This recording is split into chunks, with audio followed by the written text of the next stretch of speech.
On my 41st birthday, my family threw me a surprise party. It turned out to be a public humiliation ceremony. My youngest son took the mic first. This man didn't raise me, he ruined me. He broke everything he touched. My middle son projected a video titled The Blueprint of a Broken Man, a gut punch montage of every job I got fired from. Then came my ex-wife dressed in white like a bride. I wore this so you'd remember the day you poisoned my future. The crowd roared. My own mother sat front row clapping. My brother raised a glass and toasted to the man who was never there. May he stay that way. And then one by one they stood and said, "We're done carrying your last name." I just smiled and walked out without a word. Later they got a surprise they never saw coming. Now they're blowing up my phone crying, screaming, leaving voicemails. Please just talk to us. So yeah, I'm Philip. I'm 41 and I have one of those families that if you know, you know. It's like we all technically live near each other. I'm in this little apartment. Mom's 5 minutes away. My brother's always hanging around even though he says he hates this town. Ex-wife still got my last name on her mailbox. My 2 sons are both technically adults, but act like they're in middle school half the time. I don't even do birthdays. Not since the divorce. But this year, something was just off from the jump. My brother Adriel calls me the night before, but it wasn't normal. Just says out of nowhere, "You're not allergic to cake, right?" I say, "I'm not, but why?" He laughs and hangs up. That's it. Not even a happy birthday. I thought maybe he was drunk or something. He gets weird when he's trying to act like he still cares. Next day, I'm just chilling with my coffee and I get this group text. My mom says, "Come to Juniper's house at 3. Wear something nice." She says, "Don't be late." I'm like, am I being set up for a surprise party?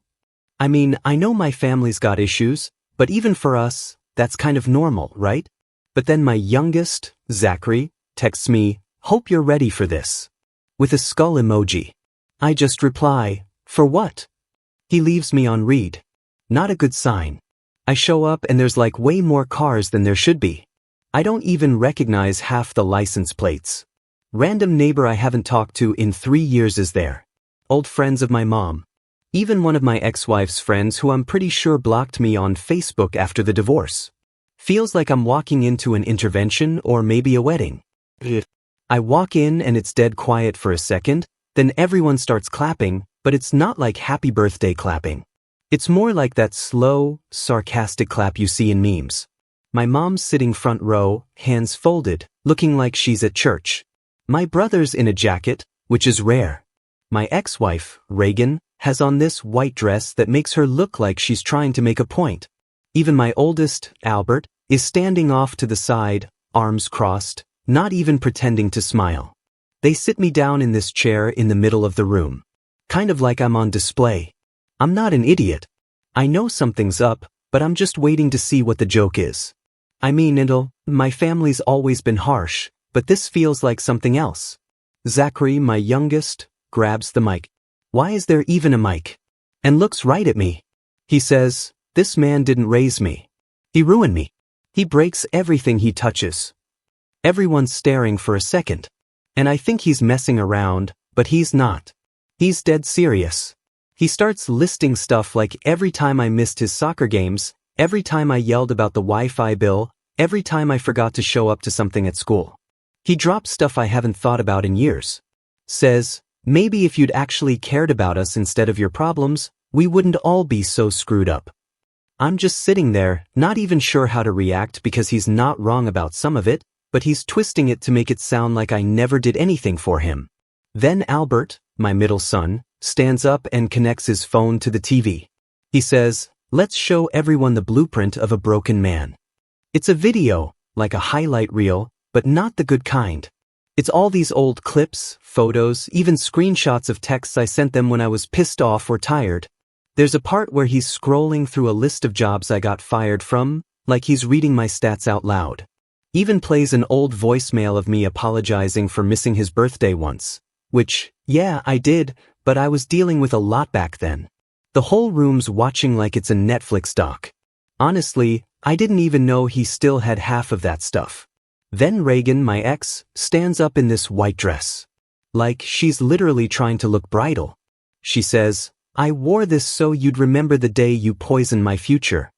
She starts talking about how I ruined her life, how she's still cleaning up the mess from our marriage, how she can't trust anyone because of me.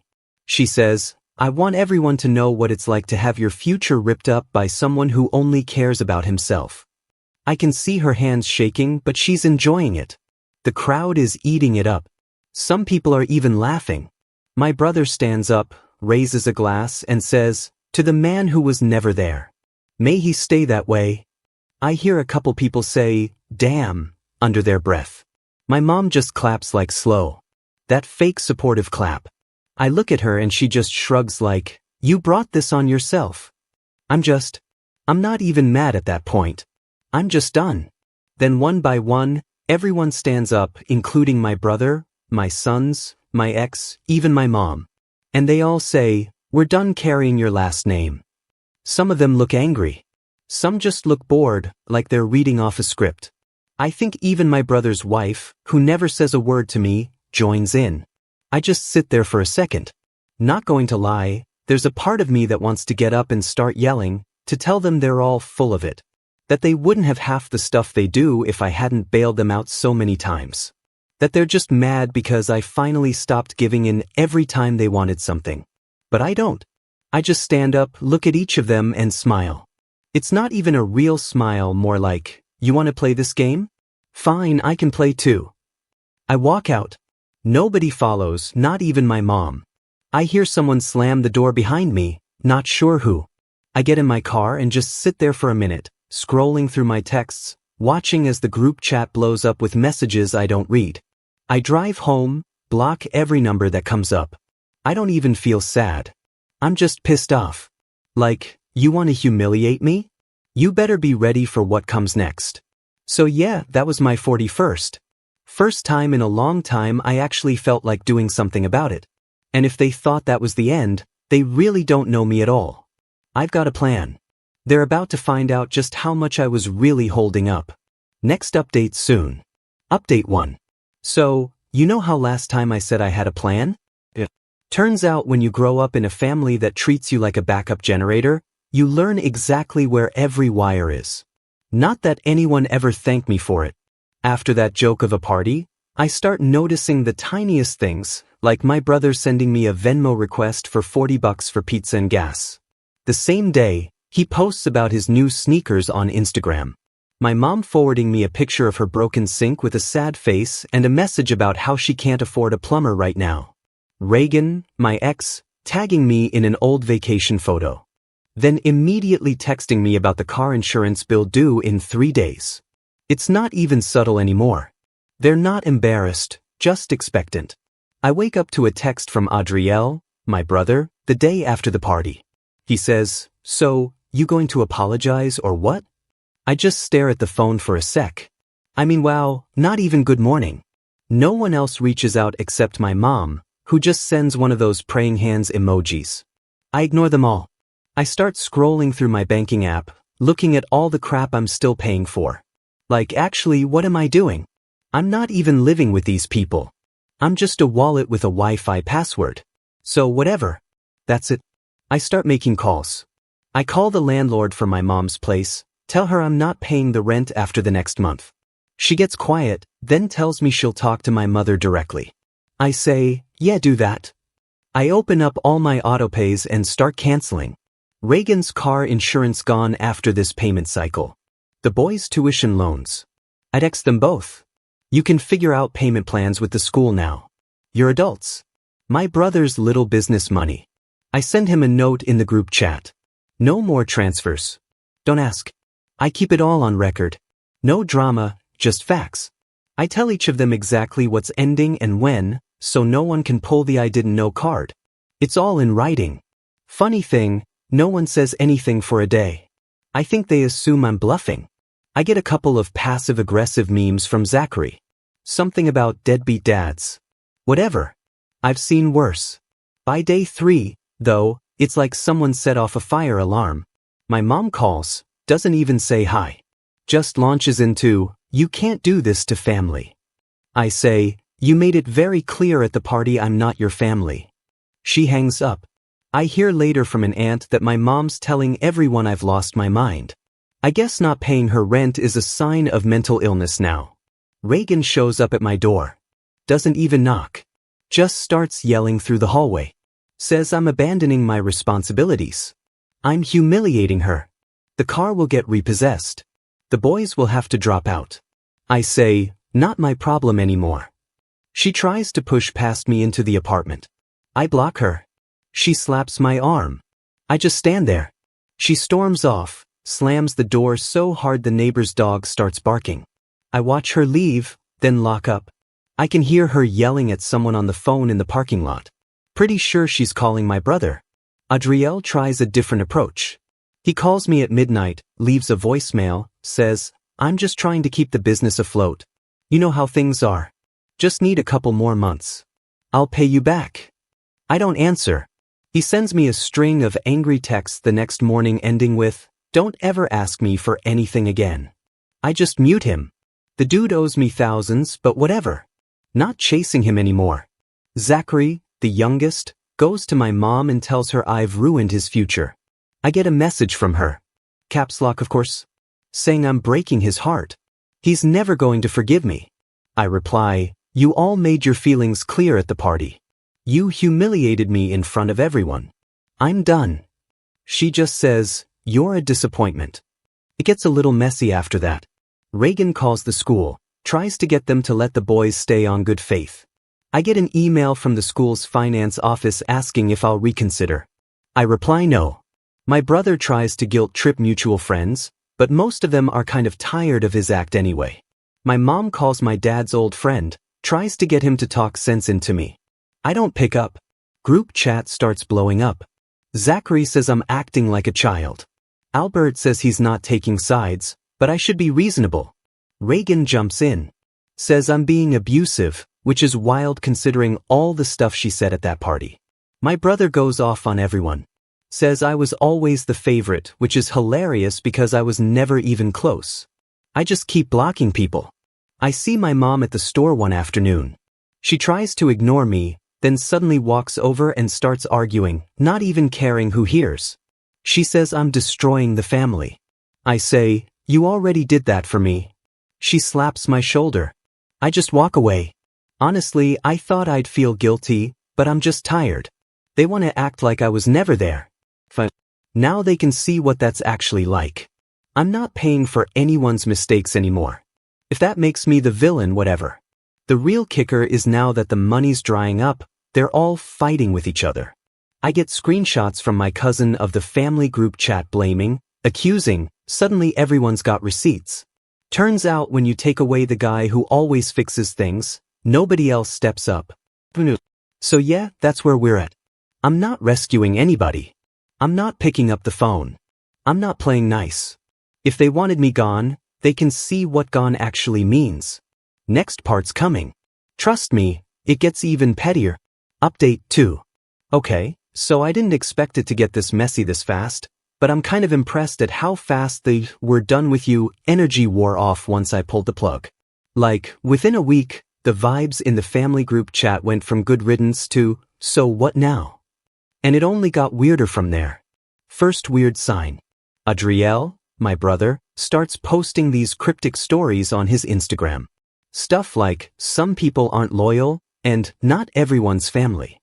Nothing direct, but like everyone knows he's talking about me. Then my mom starts sharing old photos of family parties with captions like, remember when we cared about each other? She tags everyone except me. Not subtle, yo. Then I get a call from my cousin, not even someone I talk to much, saying, hey, did you really stop paying for grandma's rent? I just say, ask her. 2 days later, my mom's calling me nonstop. Then switches to texting in all caps, then silence. I figure she's hoping I'll cave if she gives me the cold shoulder. Instead, I get a call from her landlord asking if she's moving out. I just say, I'm not part of their arrangement anymore. The dude sighs and says, yeah, I figured. So now everyone's scrambling. I start hearing about it all secondhand, which is honestly kind of fun. Reagan apparently tried to use my name to call the car loan place and they shut her down. She texts me, says, You can't just leave me in this mess. This is your fault. I reply, you literally told a room full of people you were done with me. She says, that was just for show. You know how these things are. I don't answer after that. Zachary, the youngest, posts on TikTok about how his toxic parent ruined his college plans. I see it because my cousin sends it to me with a laughing emoji. I don't say anything. Albert, the older one, actually emails me, which is weird, and basically tries to guilt trip me about how he's going to have to take a semester off if I don't pay. I just forward him the email from the school's finance office. He says, you're being petty.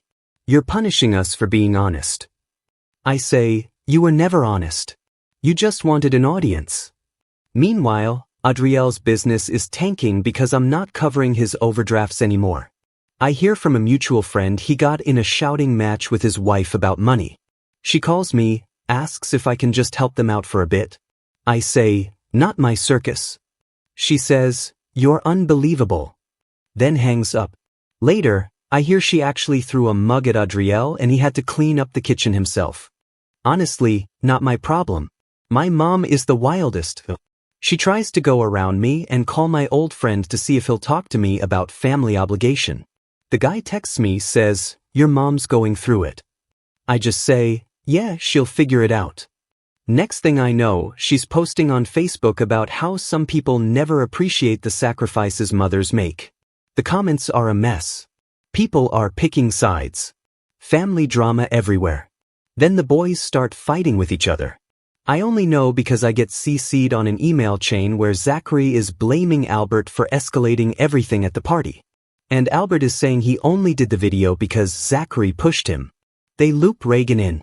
She says, I told you both not to go too far.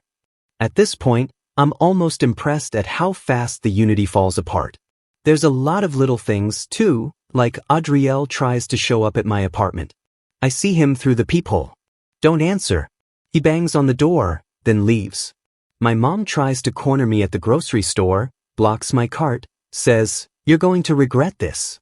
Then pushes my shoulder and storms off, knocking over a display on the way out. Reagan stops by and tries to guilt trip me again. Says, I hope you're happy. Then slams the door behind her. I just put on my headphones and ignore it. Social stuff gets awkward too. My aunt invites me to a barbecue and then uninvites me after my mom complains.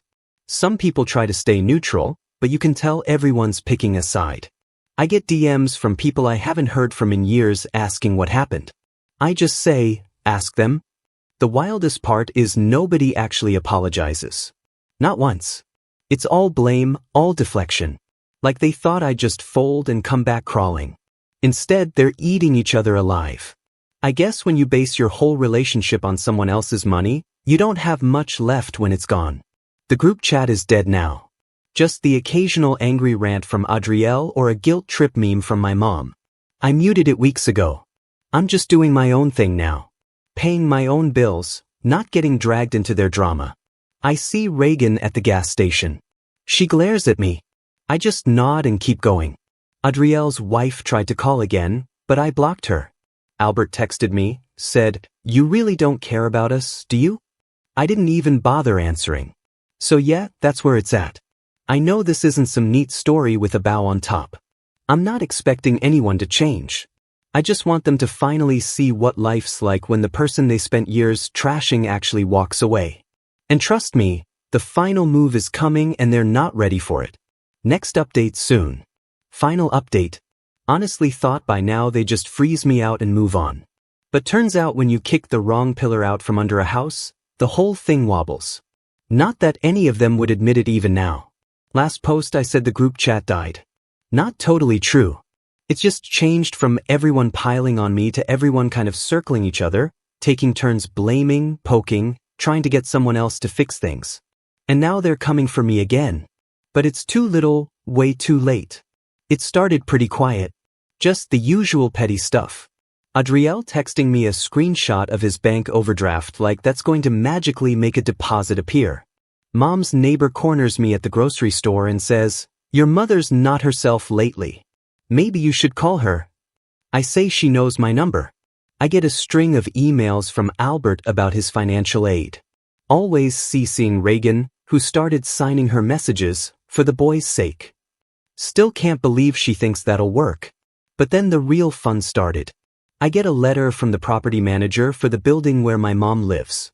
Her lease is up in 60 days, and I'm the one who's been on the paperwork for years, even though she's the tenant. I never told her, but I put the notice of non-renewal in the mail myself. She texts me, all caps, "You're making your own mother homeless." I reply, "You're a grown woman. You'll figure it out." She tries calling. I block her. My aunt tries to get in on it. Block her too. Adriel starts panicking because his business loan, which, let's be real, was me covering his credit card bill, is now being called in by collections. I actually went through the trouble of sending all our texts and payment records to the collection agency. He shows up at my apartment, pounds on the door, yelling, "You're screwing me over on purpose." I stand in the doorway and say, "You did it to yourself." He tries to shove past me. I block him. He pushes my chest. I just stare at him and he leaves, slamming the stairwell door so hard it echoes. Reagan's car gets towed right out of her driveway. She calls me losing it. Says the boys will never forgive me. Says I'm a monster. I say, "You made your choice at that party." She tries to threaten me with some kind of legal thing, but the car was in my name and I canceled the insurance, so that's that. She tries to slap me when she catches me in the parking lot at the grocery store, but I step back and she just yells at me instead. People are watching. Nobody says anything. The thing is, they're all smart in their own way. They know how to guilt trip, how to make things look like my fault. But now that everything's actually breaking, they're just desperate. Zachary calls me from some unknown number. Doesn't even bother with small talk. Just goes straight into, "You ruined my life. You never cared about us. I hope you're happy." I say, "You'll get over it." He hangs up. I get a voicemail from my mom. She's crying. Then she's angry. Then she's just quiet. Says she can't believe her own son would do this. Says she should have never let me back into her life after Dad left. I listen to the whole thing, then delete it. My phone starts blowing up. Group chat, missed calls, voicemails, even Facebook messages from random family I haven't seen in years. Everyone's got an opinion. Nobody's got an actual solution. It's wild how fast it all falls apart. Albert drops out for a semester, texts me, "Thanks for nothing, Dad. Hope you're proud." I don't answer. Reagan's new boyfriend tries to get in my face at the gas station. Tells me I'm a deadbeat. I say, "You can pay her bills if you want," then walk away. Adriel posts on Twitter about how betrayal always comes from the ones closest to you. Mom goes back to tagging me in old family photos with passive-aggressive captions. I just block them all one after another. The biggest surprise to them, I think, is that I actually followed through. Like they did that whole public spectacle thinking I'd just eat it and keep paying for their crap. But I'm not their villain anymore. I'm just not their anything. And now they're scrambling, begging, threatening, whatever. I even got a handwritten letter from my mom. Seriously, when's the last time anyone used a stamp? Saying, "Please, just talk to us. Please, please, just talk to us." I'm not going to lie. Part of me thought I'd feel guilty, but I just feel free. I don't owe them anything. Not after that. They wanted to make me the bad guy. Fine, I'll be the bad guy who doesn't pay their bills, who doesn't pick up the phone, who doesn't show up just to get slapped or screamed at. I see them in public sometimes, and it's just nods or dirty looks now. Nobody tries to talk. Maybe they'll figure it out. Maybe they won't. All I know is I'm not carrying any more weight that isn't mine. They can keep the last name or drop it. Doesn't matter to me. I got my own life to live finally. So yeah, that's the end of it. No happy ending, no dramatic apology, no family reunion, just a bunch of voicemails I'm never going to answer. Welcome to Hidden Lies, where we expose the darkest family secrets and the revenge that follows.